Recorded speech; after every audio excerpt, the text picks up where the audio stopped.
ويحفظ كما يحب ربنا ويرضى.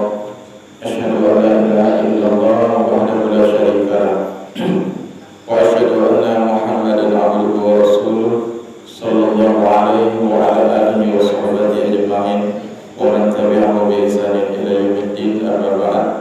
Ikhwani wa akhwati azani Allah wa iyyakum. Alhamdulillah selesai sudah kita sholat isya. Mudah-mudahan apa yang kita amalkan diterima oleh Allah Subhanahu wa taala. Baiklah, kita lanjutkan kajian kita yaitu fikih puasa. Tadi sudah kita bahas definisi puasa, hukum puasa, kemudian sama siapa saja puasa tersebut diwajibkan. Kemudian juga sudah kita bahas siapa saja yang boleh berbuka, artinya yang boleh tak berpuasa. Boleh tak puasa namun bayar fidyah.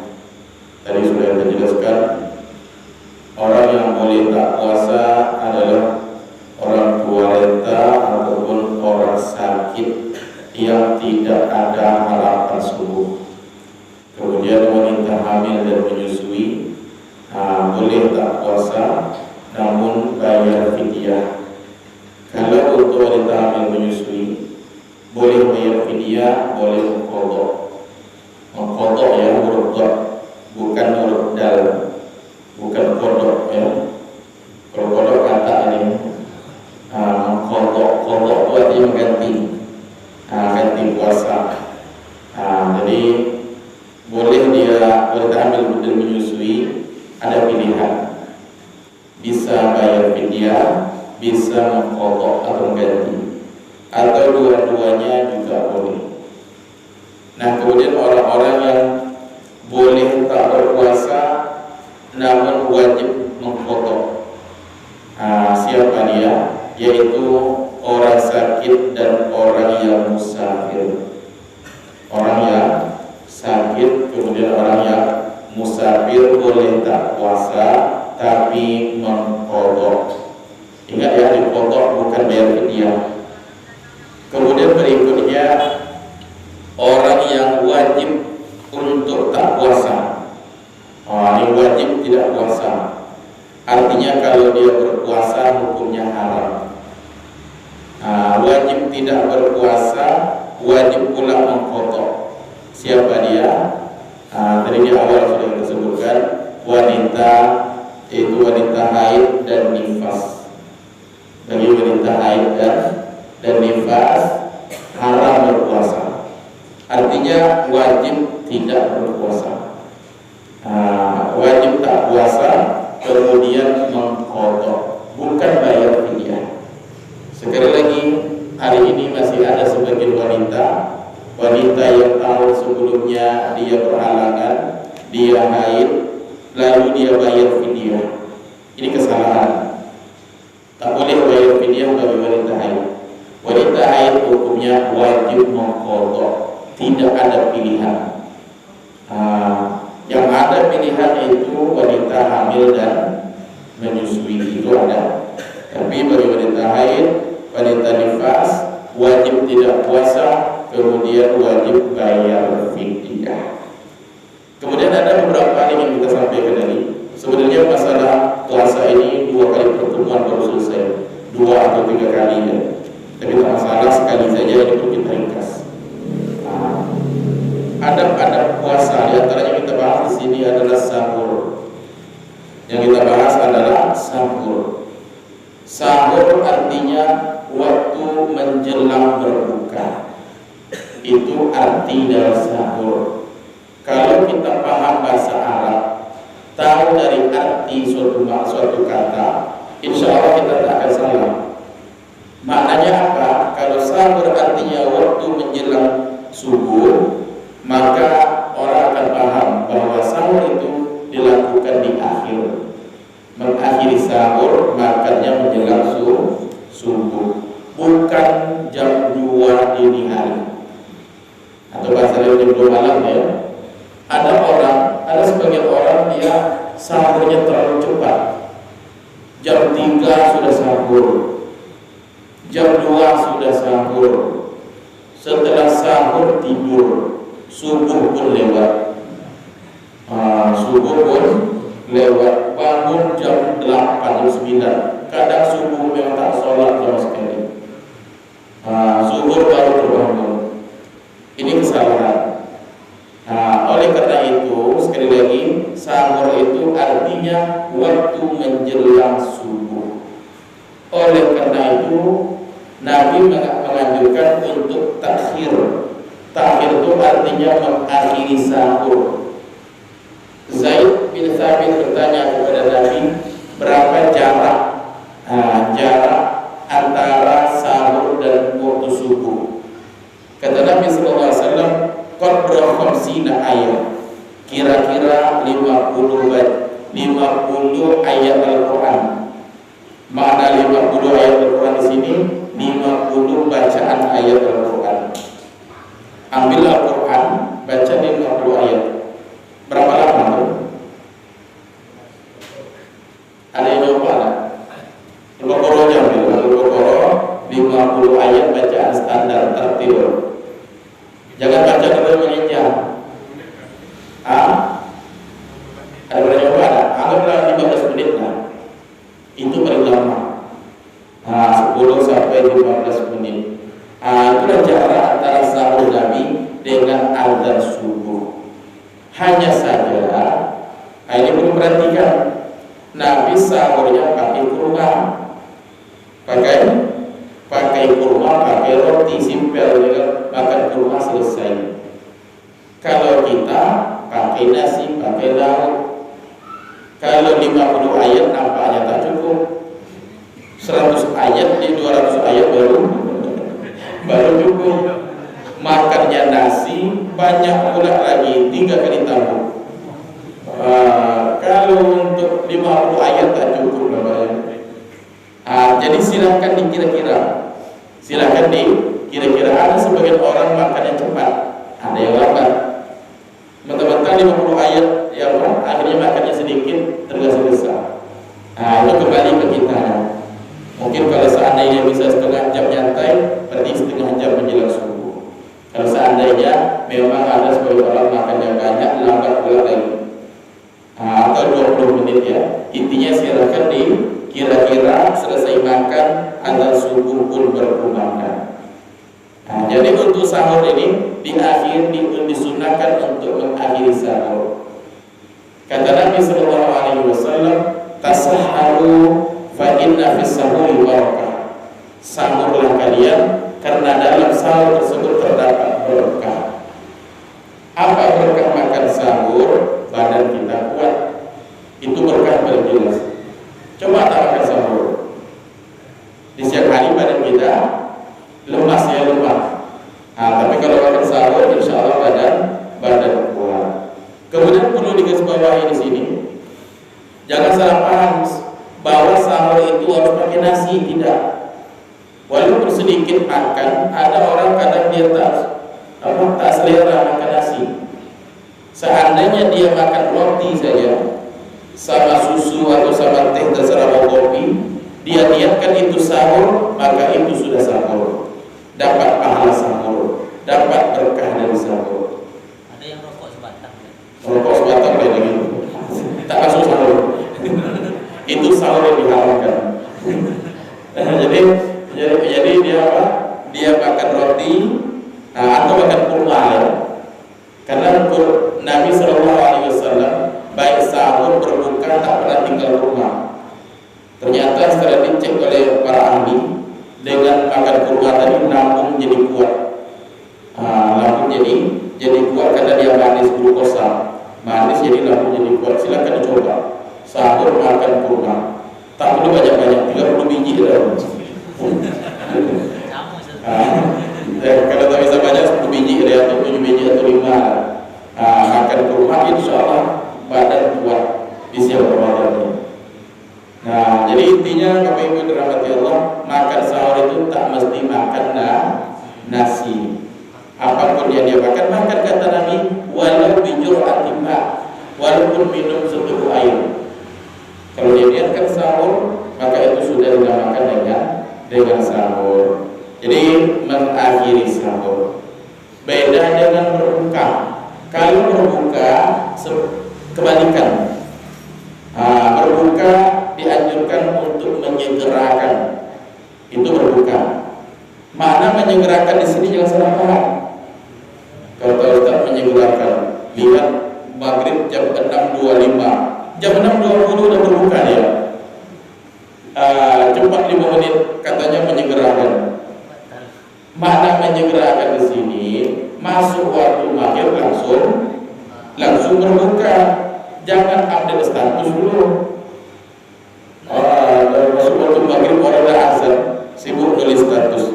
Alhamdulillah, akhirnya sampai juga berbuka puasa hari ini. Semoga Allah terima. Macam-macam lah. Baik ada statusnya di Facebook, gimana lagi? Ada status WA-nya, Instagramnya, Telegramnya, Kinogramnya, itu Kilogram lah. Jadi saya katakan langsung berbuka disegerakan. Atau jangan pula mandi dulu. Ada sebagian orang karena dia belum mandi, sudah azan, mandi dulu baru berbuka. Batalkan dulu, buka dulu baru mandi. Ini sunnah dari Nabi. Artinya kalau sudah azan segera berbuka, menyegera berbuka dan berdoa ketika akan berbuka. Ini saatnya mustajab. Berdoa silakan mau doa apa. Kemudian dah berbukanya baru baca doa berbuka, yaitu zahabar dhama wa tallatil qulub wa sabatal ajru insyaallah. Itu diantaranya. Jadi untuk bersahur dianjurkan mengakhiri, kemudian untuk berbuka dianjurkan untuk menyegerakan buka. Terus ini berpuasa lagi banyak hal yang batalkan puasa. Insyaallah dah paham. Diantaranya makan dan minum, itu pun kalau sengaja. Kalau tak sengaja tak batal. Sekali lagi, mungkin di hari pertama kita puasa, tiba-tiba pergi ke belakang buka kulkas minum sirup, atau buat kopi, habis kopi 11. Sudah habis baru ingat ternyata lagi puasa. Atau makan nasi goreng, mie goreng, habis 2 piring baru sadar ternyata lagi puasa. Nah, kalau benar-benar lupa, maka puasanya tetap sah. Dengan catatan sekali lagi, benar-benar lupa, bukan dilupa-lupain. Beda ya, tak sama. Kalau pura-pura lupa, Allah Maha mengetahui. Ada hadis Nabi sallallahu alaihi wasallam, "Man nasiya wa huwa shaqim." Barang siapa lupa dia dalam keadaan berpuasa, lalu dia makan dan minum, falyutimma shaumahu, maka sempurnakan puasanya. Kata Nabi, lanjutkan puasanya. Fa inna ma at'amahu Allah wa saqahu, karena sesungguhnya Allah lah yang memberi dia makan dan minum. Enak ya? Orang yang lupa di siang Ramadan berarti Allah sayang sama dia. Berarti hakikatnya Allah yang ngasih dia makan dan minum. Lanjutkan puasanya. Saya sejak dulu mencari lupa di siang Ramadan, tak dapat sampai sekarang. Jadi kalau bisa minum dah banyak baru ingat ya. Mudah-mudahan kalau jadi lupa, makan banyak, minum banyak baru ingat ya. Jadi orang yang lupa insya Allah tetap sah puasanya. Kemudian berikutnya melakukan hubungan suami istri, ini batal kecuali tak sengaja. Ada tak sengaja? Ada yang lupa tak? Tak ada yang lupa. Kalau melakukan hubungan suami istri, batal puasa, kemudian kena denda. Apa dendanya? Berpuasa 2 bulan berturut-turut. Kayaknya tak sanggup. Jangankan 2 bulan, sebulan saja tak sanggup. Maka denda yang kedua, memberi makan 60 orang miskin. Itu dendanya. Itu kafarah. Kalau bahasa hadisnya kafarah. Jadi memberi makan 60 orang miskin bagi melakukan hubungan di siang Ramadan. Jadi beri makan 60 orang miskin kalau dia sanggup. Tapi kalau tak sanggup, maka tak ada denda. Dengan catatan kalau tidak sanggup sanggup dan dia orang yang sangat miskin.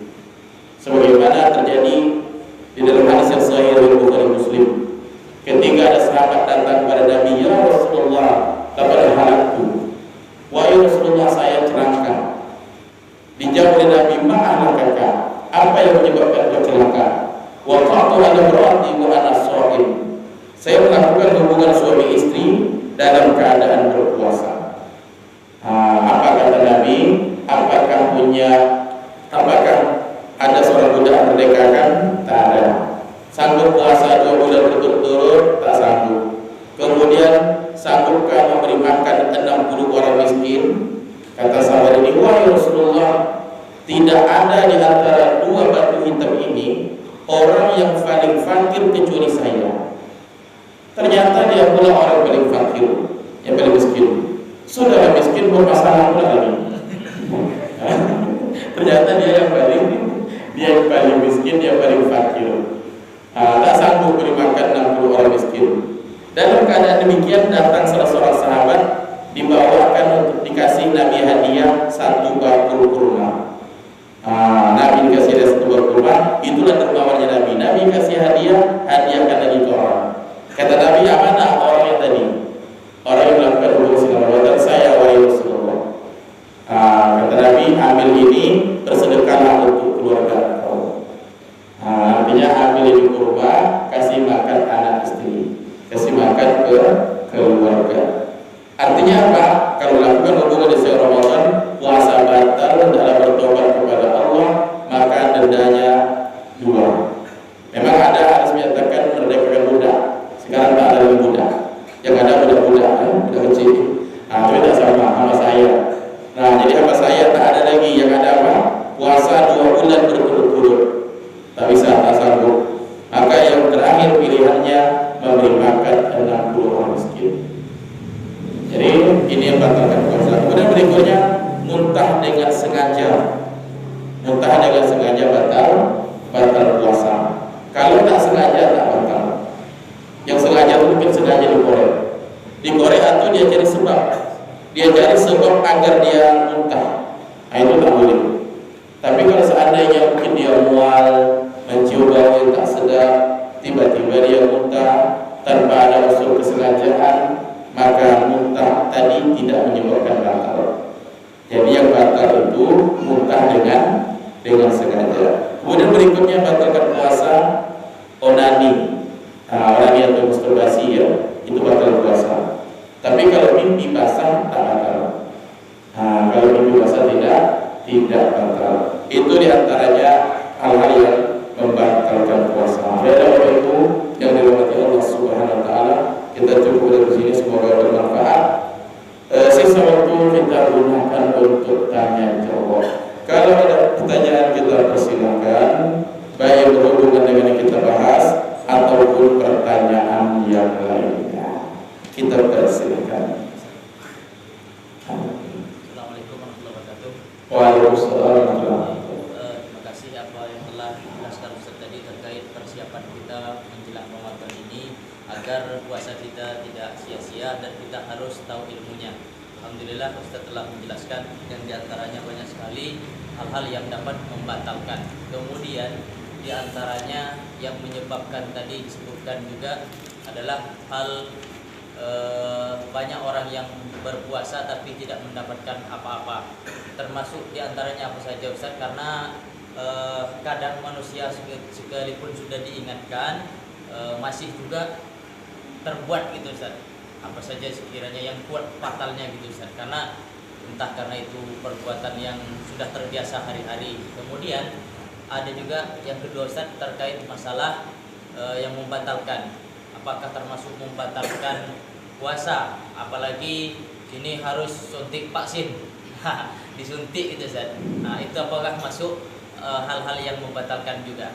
Yang ketiga, dalam perjalanan kita menuju Pekanbaru ataupun ke Siak lah, tak usah jauh. Kadang di dalam mobil itu ada yang tak tahan buat cium bau muntah dia. Apa masuk batal atau tidak? Terima kasih. Assalamualaikum warahmatullahi wabarakatuh. Waalaikumsalam. Baik. Pertanyaan pertama, hal-hal yang membatalkan pahala puasa ini, ya. Tadi di awal kita sebutkan ada hal-hal yang membatalkan puasa,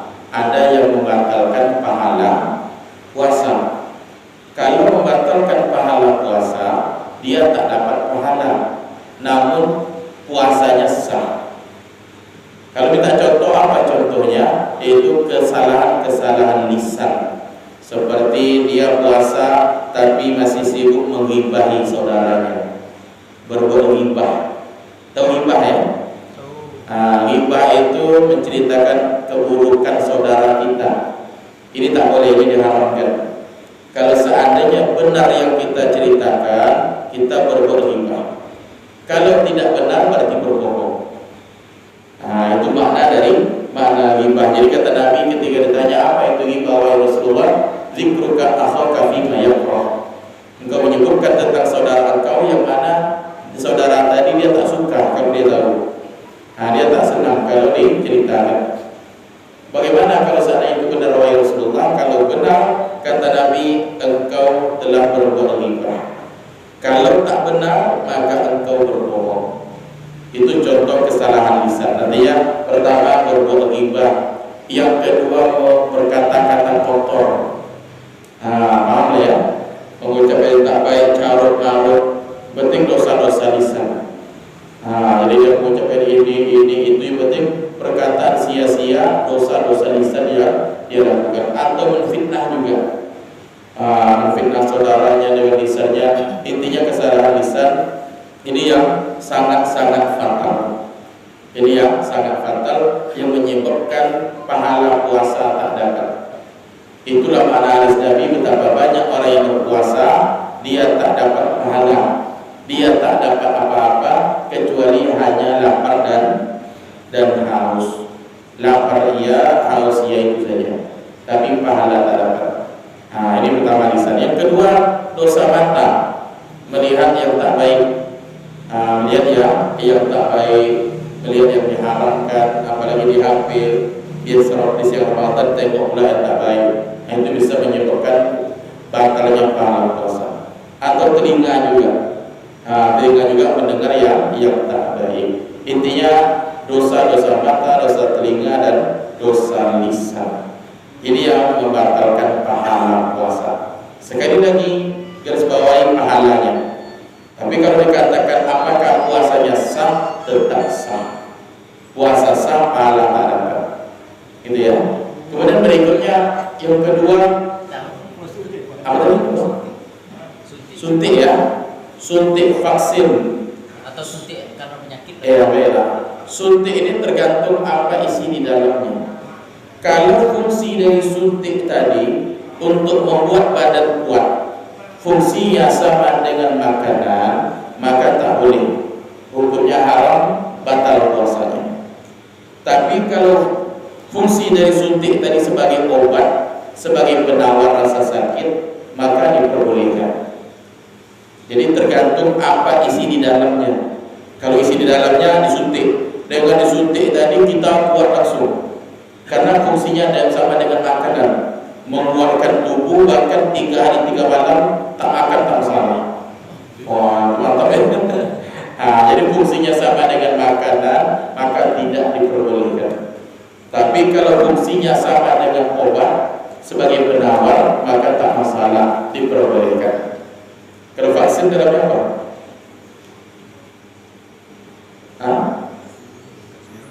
Vaksin COVID ya. Divaksin. Jadi fungsinya tak sama dengan makanan ya. Kalau tak sama dengan makanan, maka diperbolehkan. Diperbolehkan berarti tidak membatalkan puasa. Kemudian berikutnya, ketika masuk mobil di mobil mabuk lalu muntah, apakah batal puasa? Insya Allah tak batal, karena memang bukan keinginan kita. Karena kebanyakan orang masuk mobil itu ketika muntah dia tak mau muntah, tapi yang mau keluar karena mabuk akhirnya muntah. Berarti tak sengaja. Tak sengaja tak batal. Yang batal itu menyengaja muntah, itu yang tidak diperbolehkan. Kemudian berikutnya kali ini dalam puasa sisi yang mendengarai mata, lisan, mendengarai untuk musik itu dan iya, termasuk itu. Termasuk hal itu boleh didengar dengan musik dan lainnya, itu menyebabkan batal pahala puasa. Itu ya pertanyaan cukup ya. Ada lagi pertanyaan lain? Ayo. Assalamualaikum warahmatullahi wabarakatuh. Waalaikumsalam warahmatullahi wabarakatuh. sahur, istilahnya makanan masih ada dalam mulut. Sedang itu orang azan. Bagaimana makanan yang kita di dalam mulut itu apakah dibuang atau ditelan? Masya Allah. Ini malah sengaja nunggu subuh dulu. Iya betul sebab minum juga. Terus kau minum. Ada hadis Nabi Sallallahu Alaihi Wasallam. Kata Nabi, "Idza sami'a ahadukum an-nida." Apabila kalian mendengar panggilan, artinya panggilan azan. Wal ina fi yadihi. Sementara di gelas, ina itu berarti bejana. Bisa artinya gelas, bisa piring. Kalau minuman masih ada di tangannya. Fala yadhu hatta yaqdi hajatahu. Jangan dia letakkan sampai dia menuntaskan hajatnya, sampai dia selesaikan semuanya.